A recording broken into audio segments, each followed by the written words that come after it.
আমি সবকিছু আমার নিজের মতো করে একটু সুন্দর করে সাজায় রাখতাম চেষ্টা করি, কিন্তু আমার বেডরুমটা আমি অনেক সাজাই পারলাম না। আমি চাইতেছি একটা সাইড ল্যাম্প, বড় করে একটা ল্যাম্প কিনে আনতাম, কিন্তু কিনলে তো বহুত টাকা পয়সার বিষয় লাগে, চিন্তা করছি নিজেই বানাই আলবাম।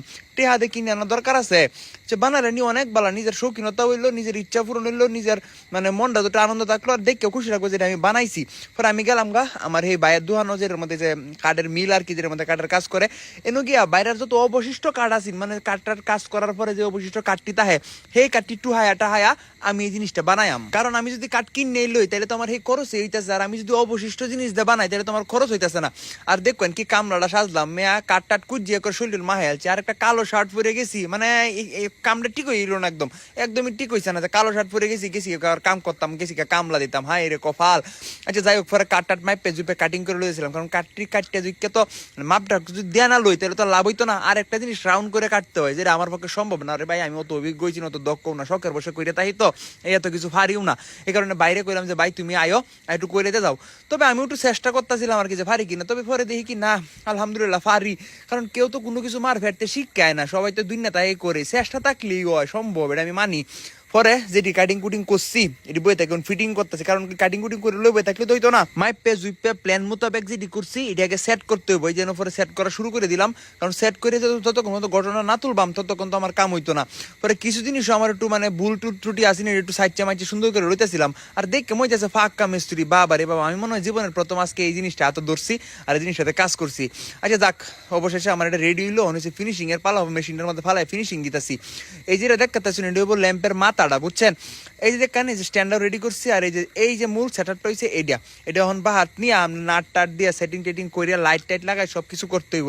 আর একটা কথা কই, আমি কিন্তু আপনারা শিখাই না যে কিভাবে মানে এটা বানায়, আমি কিন্তু আমি বানাইতেছি, এটা দেখাইতেছি। আর আপনার একটা আমি কিছু বানাইলে কমন প্রশ্ন করেন যে আমি কেন রং করি না। রং করেন একটা জিনিস শুনেন, রং করা সারা যে একটা ফ্লেভার, যে অরিজিনাল একটা অথেন্টিক ফ্লেভার, এই ফ্লেভারটা কিন্তু মানে রং করলে তাহে না। আমি যদি রং না করি, এই যে এই জিনিসটা যত পুরান হইব তত আরো সুন্দর হইব, কিন্তু যদি রং করে লাই তাহলে এটা কিন্তু আমার অরিজিনাল বা অথেন্টিক ভাইবটা তাহে না, যে কারণে আমি কোনো কিছু রং করি না। আর এটার মধ্যে যেহেতু ল্যাম্প বানাইতেছি, একটা লাইট তো অবশ্যই দিতে হইব, এই কারণে কারেন্টের দোকানে গেছিলাম, কয়েকটা জিনিস কিনে আইন না লাইট টাইট সেট করতেছি। তবে এটা সেট করাম যে এটার মধ্যে একটা কথা হয়েছে, আম্মু কইতাছে আচ্ছা তুই রং করতে না ঠিক আছে, কিন্তু একটু বার্নিশ করে দে। বার্নিশ মানে কি, এই যে পুরাতন ফার্নিচার রূপে দেখবেন একটা মানে মেডিসিন দিলে একটু গ্লেজ মারে। আম্মু কি করছে, কই এটা একটু দিব, আমি কইছি আচ্ছা দিও সমস্যা নেই, আমি একটু সেট করি, এটা সেট করলে পরে তুমি রং দিও। আম্মু মানে না, কয় আগেই দে, এই যে আম্মুরও ধৈর্য নাই দেখবেন, আমার মতোই আম্মু, মানে এক দায়িত্বে হয়েছে আর মাহফুদ বাপুদ দেয় এক দায়িত্বে। আমি কিন্তু সেট করি আর আম্মু বার্নিশ করা শুরু করে দিছে, কয় দেখ ওখানকার কালারটা কি গ্লেজ আছে, হ্যাঁ এটাই সুন্দর, অথেন্টিক কালারটাই সুন্দর, এছাড়া অন্য কালার টালার করলে এটার ফ্লেভারটা থাকে না। পরে সেটিং টেটিং করে ফাইনাল সেটিং করতেছিলাম যে ওহনেল্লা এটা লাগাই রুমোর টুমোর নাম, আর আম্মুর বার্নিশ করতে আছে। আচ্ছা করো সমস্যা নেই, তুমি বার্নিশ করো। অবশেষে যাক আলহামদুলিল্লাহ এটা সেট আপ রেডি। হচ্ছে যেই জায়গাটা রাখবাম আমার রুমের মধ্যে, সেই জায়গাটা নিয়ে রাখতেছি, কইছি এই জায়গাটা বেটা ক্লিয়ার করে, জায়গাটা সুন্দর করে সাজা, বেটা মানুষের যে জিনিসটা বানাইছি যদি না দেখাইতে তো রইতো না। এই দেখেন আলহামদুলিল্লাহ নিজের কাছে নিজে অনেক খুশি লাগতেছে, কারণ এই জিনিসটা আমি বানাইছি এটা ভাইব্যা যে জিনিসটা কি সুন্দর হয়েছে দেখে, কেউ কইতো না এটা বানানি মনে হবো কিনে আনছে, একদম ফুল প্রফেশনাল। আরে বাবা রে বাবা। তবে নিজের হাতে এরকম জিনিস বানানির মানে জিনিস বানায়া এরকম দেহা বা ঘরের মধ্যে রাহা ব্যবহার করে এর মজাই কিন্তু আলাদা, বুঝছেন? কারণ আমি অনেক খুশি এই জিনিসটা বানায়া, জানি না কটুক ফার্সি চেষ্টা করছি পারফেক্টলি বানানির, তবু মনে করেন যে যেহেতু শখের বসে বানাই তো প্রফেশনাল কিছু না, তো এই কারণে হয়তো কিছু ভুল ত্রুটি আছে, ভুল ত্রুটি ক্ষমা করে দিন যে হ্যাঁ, কারণ শখের বসে বানাইতে ভুল থাকবে, আর মানুষ মাত্রই ভুল, আমিও একটা মানুষ, আমারও হাত পাও আছে।